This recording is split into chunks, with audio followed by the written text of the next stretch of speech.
Hey there. Ever find yourself craving a ski trip even when it's like 100 degrees outside? Oh, yeah, definitely. Today's deep dive is going to be right up your alley.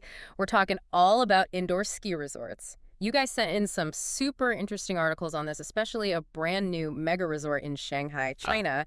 And you had some great questions about how this all fits in with, China's climate goals. right. So let's get into it. We'll take a close look at this massive facility, Okay. see how it connects to this like booming winter sports scene in China, Yeah. and really tackle the big question. Can indoor skiing ever be environmentally sustainable? It's an interesting case study. Yeah. Really, it kind of highlights where leisure and technology and Uh-huh. environmental responsibility all come together. So let's start with the picture. Imagine the Shanghai L plus SNOW indoor skiing theme resort. Okay. This place is absolutely gigantic, over 98,800 square meters. Wow. That's 6 times bigger than Big Snow American Dream in the US. We're talking fake mountains, Swiss-style chalets, The whole the whole 9 yards. 9 yards. And it's designed to be a complete escape, right? You're in the middle of this bustling city, Right in the middle of it. and you can just step into this like winter wonderland. Oh, yeah. And especially after Shanghai's crazy heat this past summer, I can see the appeal. Oh, absolutely. And speaking of, one of the articles we got even featured a resident of Shanghai, a Mr. Nanji, who actually goes to L plus SNOW every single week to escape the heat. Every week? He said it feels like stepping into a European castle. I don't know about you, but that sounds pretty tempting to me right about now. It does sound nice. Yeah, trading the humidity for some fresh powder. Yeah, that sounds really appealing. So it makes sense that indoor ski resorts are popping up more and more. There's a real demand for this, but it's Yeah. not just a random trend, right? Yeah. This all ties back to China's, exploding winter sports scene. It really does. So tell us about that. What's going on there? Well, China is aiming for a $77 billion winter sports economy this season. Wow. And the excitement from the 2022 Beijing Olympics is just Oh, yeah. totally fueled this surge in interest. And get this, they've already hit their goal of getting 300 million people Wow. involved in winter sports. That's amazing. It is really something. So that's a ton of skiers and snowboarders hitting the slopes, but Yeah. there's a bit of a problem here, right? Climate change is impacting the outdoor ski season. It is, See, unfortunately. how does that factor in? Well, some outdoor resorts have actually seen their seasons shrink by as much as 20 days in the last decade. Wow. That's where these indoor resorts come in. Yeah. They can just offer year-round snow no matter what's happening outside. So it's adapting, right, to a changing climate. Absolutely. But it makes you think about the cost Yeah. environmentally. I mean, pumping out all that artificial snow, Yeah. keeping temperatures below freezing with 72 giant cooling machines It's a lot of energy. and 33 snowmakers. Right. Doesn't exactly sound eco-friendly. Yeah, that's definitely a complex issue. Yeah. I mean, the energy needs for a place like that are huge, Yeah. which, that means there's a lot of potential for carbon emissions. Okay, but here's where things get interesting. Even though there is that potential environmental impact, Uh-huh. there's also a chance for China to really push things forward and become a leader in renewable technologies. Oh, interesting. So they've actually installed solar panels on L plus SNOW's roof. Okay.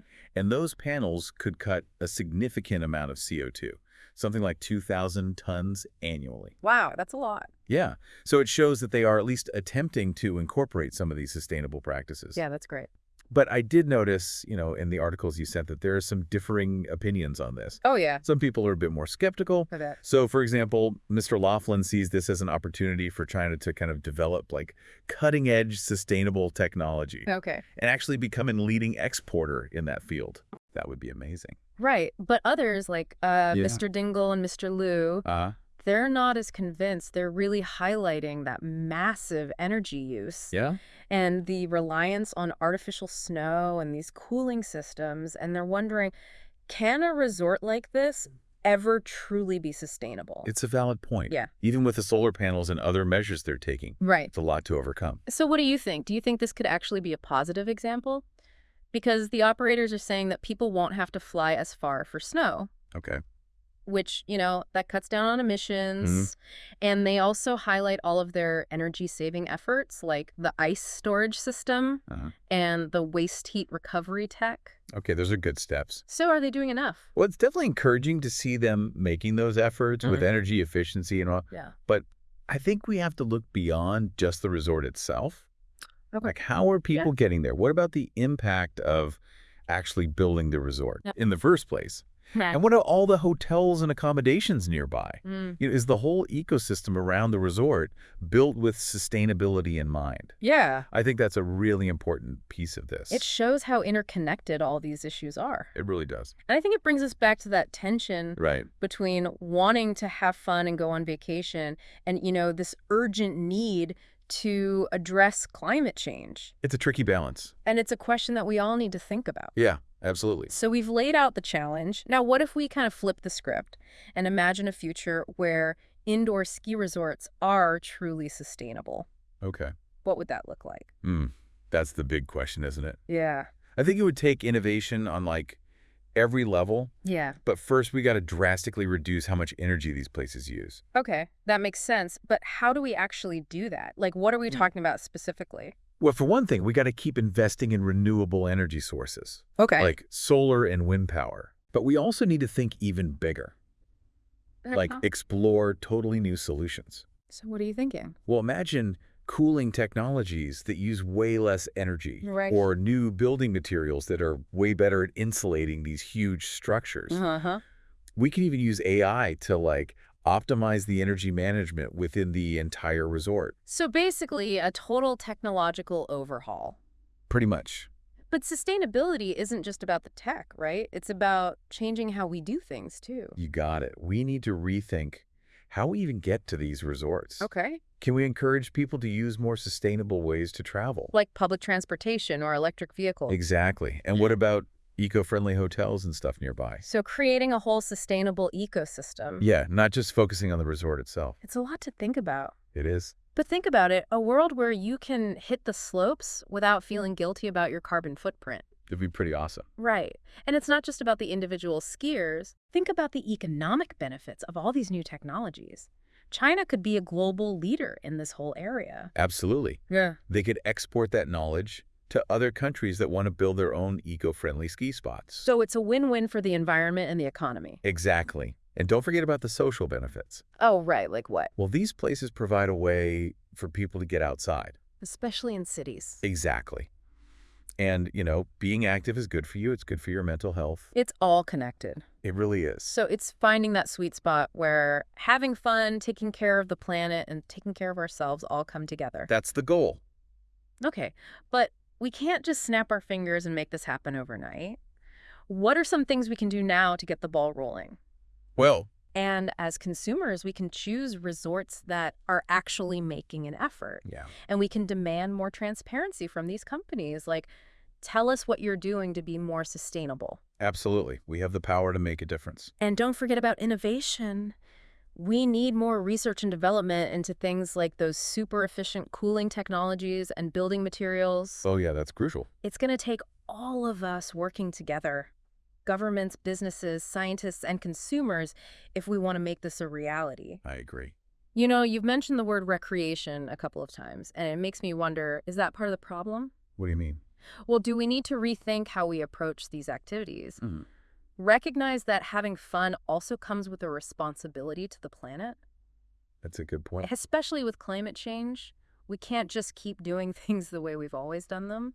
You're right. We have to find a balance. Between enjoying ourselves Yeah, and making sure there's a planet for future generations to enjoy. exactly. It's a balancing act. So we've explored this incredible new mega resort in Shanghai, It's pretty impressive. learned about China's booming winter sports scene, and really dug into the complexities of sustainability. Yeah, it's a lot to unpack. And we've even imagined a future where indoor skiing could be truly sustainable. A future we can all get behind.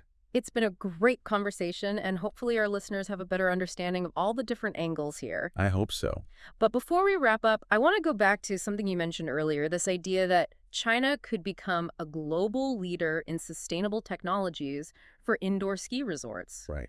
That's a pretty bold statement. Is that realistic? I think it is. Really? Yeah, China has shown that they can quickly adopt new technologies, and they're already dealing with their own environmental challenges. Okay, so they have the motivation and the ability, but what would it take to actually pull this off? Well, first, you need the government to be on board. Like how?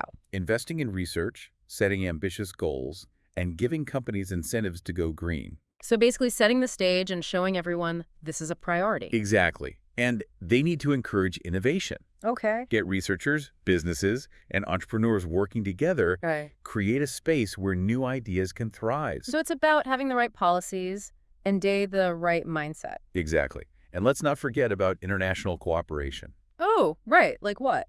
Well, China can learn from other countries that have already made progress in sustainable tourism, Yeah. and they can share their own knowledge and technologies with the world. So it's a global effort. Absolutely. This Yeah. isn't just a problem for one country. And if China can figure this out, Uh-huh. it could have a huge impact, not just on indoor skiing, but on the whole idea of sustainable tourism. It can really change things. Okay, so one final question for our listeners before we go. Okay, so imagine it's 2050. Okay. Indoor ski resorts are everywhere, right? Yeah. But what would need to change, not just the technology, but like how we think about leisure and stuff for these places to be truly sustainable? Well, I think on the tech side, we could see things that are like straight out of sci-fi. Okay, like what? Imagine energy capture and storage that's so efficient, it's crazy. Uh-huh. Or even using something like fusion power, Wow. completely clean energy. And think about this. Building these resorts Yeah. and the materials they use, Uh-huh. it could all be almost zero carbon footprint Wow. with these new circular economy models. So it's not just powering the resort, but the whole process. Right, from beginning to end. From building it to taking it apart. Exactly. Right. But, technology is just one part. Right. We need to see like a total shift in our values. Oh, interesting. Maybe slow travel becomes the norm, people choosing fewer trips, Yeah. but ones that are more meaningful. Right. We could even see like a cap and trade system for stuff that has a big carbon footprint to encourage people to consume more responsibly. So maybe access to things like indoor skiing Yeah. would depend on your carbon footprint. Yeah. Something to think about. Yeah, that's really interesting. It's about finding a way for everyone to enjoy these things Right. without destroying the planet in the process. Wow, we've really covered a lot of ground today. We talked about this amazing new resort in Shanghai, Yeah. explored the whole winter sports scene in China, It's really booming. and we dug into the whole sustainability question It's complicated. and even imagined what a sustainable future might look like. It's exciting to think about. And to everyone listening out there, the next time you see people skiing indoors, Yeah. don't just think, wow, that's cool, but think about the tech behind it, Yeah. the environmental impact, and how we can make this something we can all enjoy without hurting the planet. I think that's a great takeaway. That's it for this deep dive. Thanks for listening, everyone, and we'll see you next time.